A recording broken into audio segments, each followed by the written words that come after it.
VNews.pk Quetta से मैं हूं गालिब निहाद। साल 2025 का सूरज भी गुरूब होने को है।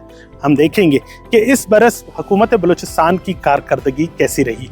दरअसल हुकूमत ने बहुत से ऐसे अहम शोबे हैं जिसमें अहम इक़दामात करते हुए आवाम को रिलीफ फराहम किया गया, लेकिन चंद शोबाजात ऐसे भी हैं जहां पर हुकूमती कारकर्दगी पर सवालिया निशान रहा।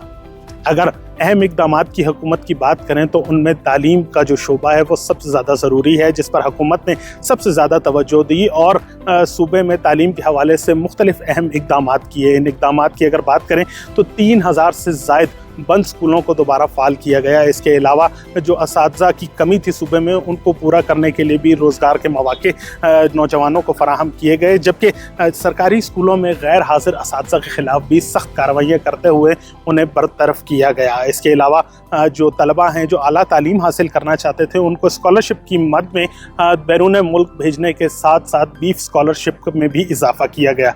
इसके अलावा अगर हम बात करें ट्रांसपोर्ट की, तो कोयटा शहर में ट्रांसपोर्ट की सहूलत को बेहतर बनाने के लिए ग्रीन बस मंसूबे को तोसी देने के अलावा पिंक बस सर्विस भी मुतारिफ करवाई गई, जो ख़वातीन के लिए अहमियत की हामिल है। दूसरी जानिब अगर हम बात करें फलाही इक़दामात की, तो हुकूमत ने जो है वो नौजवानों को बेरोज़गारी से निकालने के लिए फ़्लाइंग क्लब का भी बाकायदा तौर पर आगाज़ कर दिया है, जिसके तहत नौजवानों को तकनीकी तालीम है वो फ़राहम की जाएगी। लेकिन चंद शोबे ऐसे भी हैं जहां पर हुकूमती कारकर्दगी जो है वो सवालिया निशान का शिकार है, जिसमें सेहत का शोबा जो है वो शामिल है।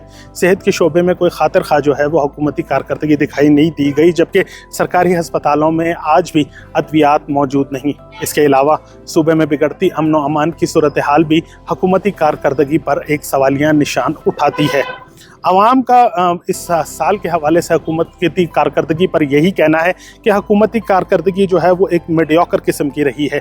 चंद शोबों में तो हुकूमत ने बहुत आला कारकर्दगी दिखाई है, लेकिन बहुत से शोबे ऐसे भी हैं जो अभी तक हुकूमत की नज़र से ओझल हैं। ताहम हुकूमत को चाहिए कि आइंदा आने वाले साल में अपनी कारकर्दगी को बेहतर बनाए ताकि आवाम को रिलीफ मिल सके।